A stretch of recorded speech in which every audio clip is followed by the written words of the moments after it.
What's up, guys? This is Coach Grant with First Down Training, and today we're going to be breaking down a quarterback football IQ quiz. So we're going to be talking about how quarterbacks can read defenses, how they can recognize coverages, and we're going to throw in some bonus questions in there for you guys. So I hope this video helps you guys out, and it can teach you a few new things. Also, fellas, if you're a QB and you guys would like to work with myself and my staff of coaches this offseason, we're going to be traveling out to 14 more states across the country for 2-day-long QB and wide receiver training camps. If you guys are local to the Orlando, Florida area, Phoenix, Arizona, Charlotte, Dallas, the DMV, St. Louis, Honolulu, Boston, Cleveland, Austin, Seattle, Newark, Denver, and Los Angeles, California areas. We are hosting 2-day-long camps, so check out that very first link in the description below if you guys would like some more information on that and how you could sign up. We would love to have you there. Let's get started. So now, before I get into the reading defenses questions, I want to show this throwing mechanics clip here from Trevor Lawrence. So I'm going to give you guys, if you're not familiar with our quiz style videos, I'm going to play a video. I'm going to ask you guys a question about the video, or I'm going to give you a pre-snap look. And you guys, I'm going to give you a chance to answer the question, pause the video, and then you're going to play the video, and I'm going to break it down and explain it, okay? So, first example from Trevor Lawrence. There is a mechanical inefficiency in his motion here.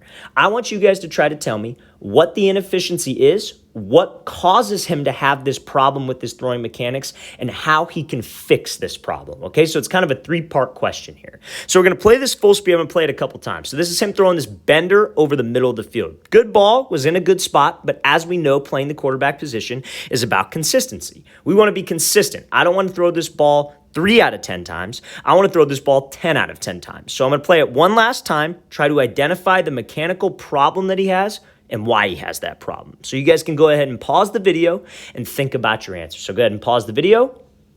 All right, let's break this thing down. So if you said the mechanical inefficiency in Trevor Lawrence's motion was the lean with his head and with his shoulders to the left, you would be 100% correct. Now, as a good quarterback needs to know, a good quarterback coach also needs to know this, the problem is not him leaning.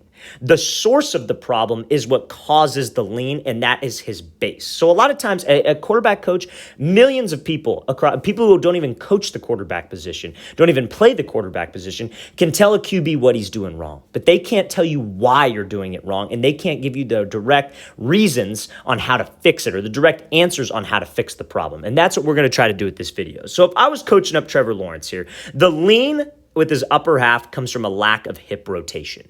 As quarterbacks, we're rotational athletes, right? We generate power from rotating, a lot like maybe a hitter in baseball, a golfer, anything that involves rotating, throwing a punch in boxing, we are rotational athletes. So our source of power is either going to be a rotation from my hips or a rotation from my shoulders. So Trevor Lawrence does not rotate from his hips here. You see how his front hip kind of hinges out? That is because he has too wide of a base in the pocket. So when you have too wide of a base, it prevents hip rotation, and that is why we dip our head, we dip our shoulder, because that is a source of power. It's just inconsistent power, because you see, where is his release point right now?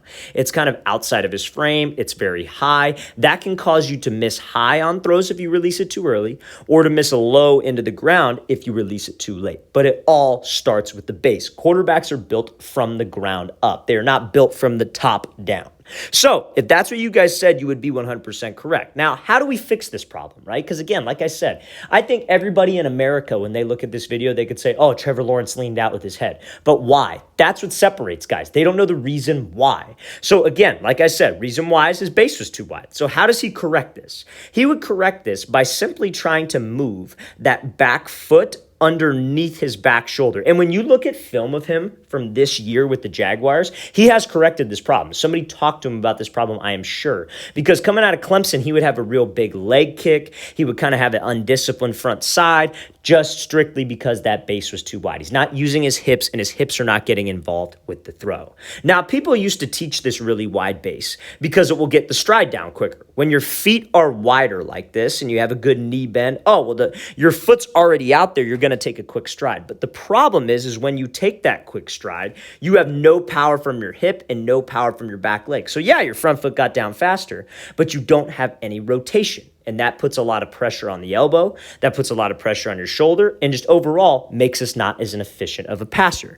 So what I would tell him is, like I said, you want to try to close that back foot down to where it is underneath your back shoulder. Now, the reason why you would want to do that is because when you take a quicker stride, you're going to be probably more susceptible to a longer stride when you have a more narrow of a base. Because what a lot of quarterbacks like to do is they like to push off of their back foot. So they will push off the foot almost like a pitcher. And when your base is on the more narrow side, that long stride can happen because your stride naturally might want to get down in the grass like at the same spot that it was when your base was really wide. So when you close your base down, that stride wants to land in the same spot. We need to really focus on not letting that happen and getting that stride down as the ball goes back in my motion like so. So closing that back foot down, getting that back foot underneath his shoulder, but that also is going to allow him to rotate with his front side, getting to a position called dissociation. So what is dissociation? Dissociation is when you have a separation between your upper half and lower half. So when you're able to go back with the ball with your shoulders, but also have your hips to drive through. So since Trevor Lawrence's base is very wide here, it prevents him from closing his front shoulder. Yes, he's taking the ball back in that opposite L, but that front shoulder is not closing, which doesn't generate torque. Through getting torque, getting power on the ball, getting consistency on the ball is very similar to like hitting a baseball. When you hit a baseball and you're in the batter's box, let's pretend he's got a baseball bat right here. When you take a step in your stance with the baseball bat, what do you do with the front shoulder? You keep it loaded, right? But if you have all your weight or your base is too wide, can you rotate your front shoulder on the bat? No, because all your weight is going forward already because your feet are super wide. But if you close this back foot down to where it's underneath my back shoulder, that front side is a lot easier to close. It's a lot easier for me to load with the front shoulder. And when that front foot gets down, and now since my base is in a good spot, I have good hip rotation, my hip isn't going to hinge out like Trevor Lawrence's does right here. That's going to put a lot of pop on that ball, and it's going to be a more consistent release point. My release point isn't going to be shot up high because my head is dipping out of there. If his head were to stay level, the release point stays level. And I don't need you to have that super low arm slot. I just need it to be inside your frame. Because when you dip out and that release shoots high, all it takes is one early release and we're missing. One late release we're missing in the dirt. And it all is based from the ground up, fellas. So make sure we have the correct base and my base is not too wide. I know that's a long-winded answer, but you guys need to understand that concept going forward as a quarterback. There's always a cause and effect. Because when guys will tell, I hate it because quarterback coaches, they'll have guys with this problem and they'll go, hey, stop leaning. It's like, yeah, I could have figured that out on my own. I didn't need to pay you all this dang money for you to tell me that I'm leaning out of the throw. How do I fix the problem? And that's what there's not enough of in the quarterback training space. Let's play this thing again, full speed one more time. Again, it's a good ball, but we want to be consistent. I want to hit this 10 out of 10 times, not 5, 6, 7 out of 10 times. We want to be more consistent. Okay, so now I'm going to play a clip here full speed, and you guys are going to tell me what coverage the Green Bay Packers are in right here, okay? Just based on looking at this one wide receiver, Tyreek Hill, okay? So let's play this full speed. So he comes off the ball. He's running a deep post. So I want you guys to tell me what coverage you think this would be, okay? I'm going to play this one more time. Remember, we're going to pause the video and then break down what the answer is. So again, what coverage do you think this defense is in? All right, you guys can go ahead and pause the video and think about your answer. All right, let's break this thing down. So now, if we come up to the line, number one, if you guys said cover 2, that would be correct. Now, reason why it's cover 2. Cover 2 is pretty simple coverage.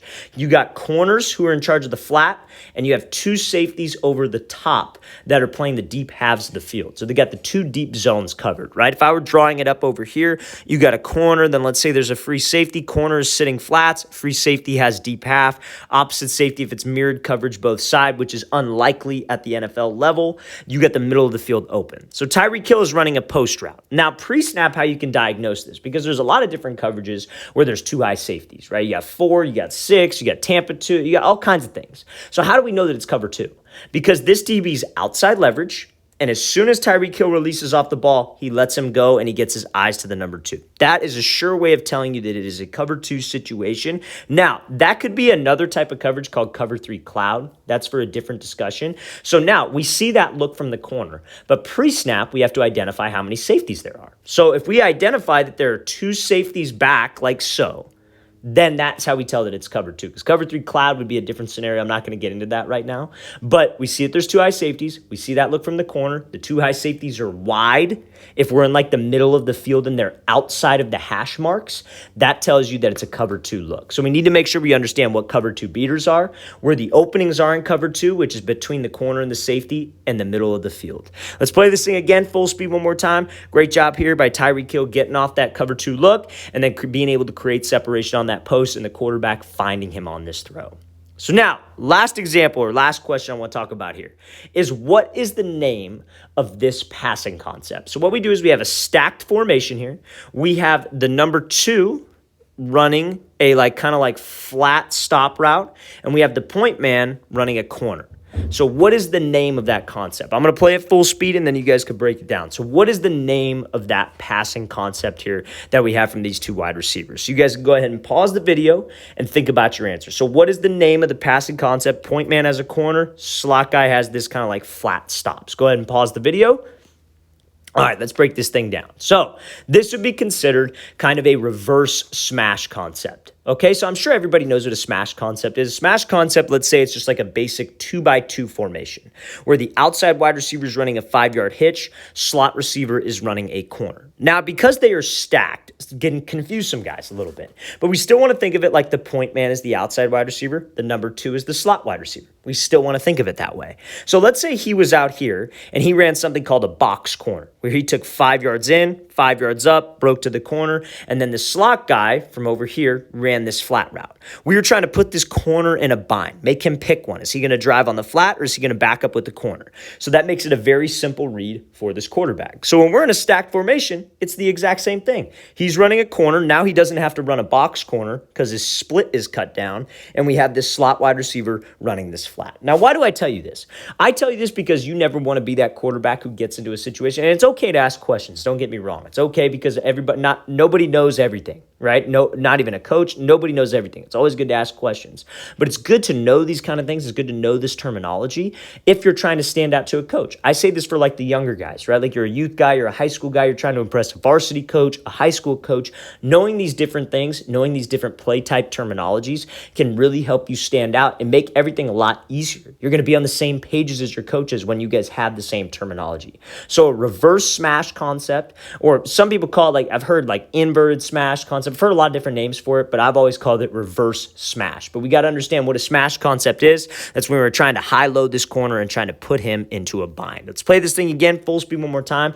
Building off of that last example with Tyreek Hill, this is a great cover 2 beater concept because, again, that corner is going to sit in the flats, and then we have that corner route coming right over the top of him.